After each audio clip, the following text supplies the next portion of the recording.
Yo, what up? Someone's got tight hamstrings? I got answers. What's up? Jason Breakdown here. This is for my good friend Ray Avalos. Tight hammy mobs, alright? A lot of times people try all these stretches and some funky foam rolling techniques doesn't quite work. Well, here's going to be all the little added details that's going to make the distance. So, we're going to have two little pieces of equipment. We need a traditional foam roller. I use my PVC pipe for experienced people only. And a lacrosse ball. A tennis ball will work just fine too, especially if you're new to it, because it gets a little intense. So, one thing we've got to learn is, where is all of our reflex and inhibition little organs in our muscles? Towards our tendons and away from the muscle belly. So, we're thinking about the hamstring now. We got insertion and origin, we got behind the knee, and up towards the glutes. That's exactly what we're trying to fix.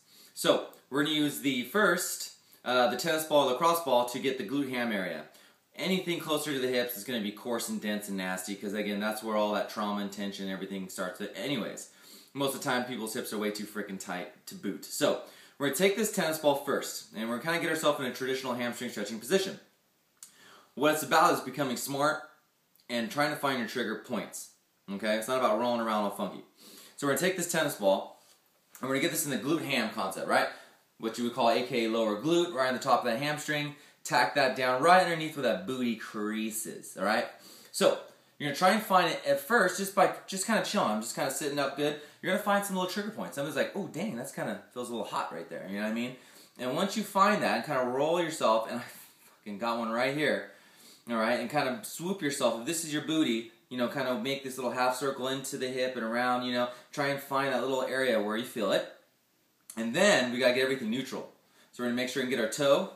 Alright, so we'll do this from this angle. Got it right underneath my butt right here. Alright. Make sure I get my toe nice and straight.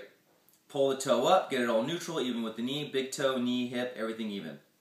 Then, we're going to try and stretch it a little bit. So here's our technique. Find it, it's gonna move around on you a little bit as you become a neutral. Make sure you get around the head, that little mound that you're going to feel. It's going to feel like a little mountaintop. Keep that toe up, and now you're just going to press forward and get length.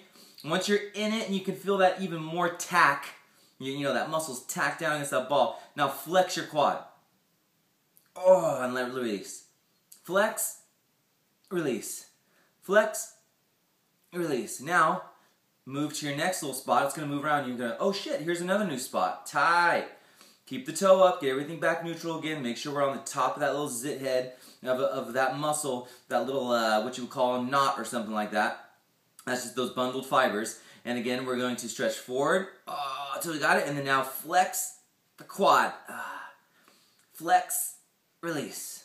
Flex, release. These short little pulses. Flex, release. Okay?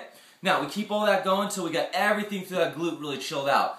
I freaking strained my hamstring last week, and this feels amazing. Been doing it all week. I'm back up and running in no time. So, that's for the glute ham. Use the tennis ball or lacrosse ball, something dense. Even a freaking pool cue will work on this sucker, alright?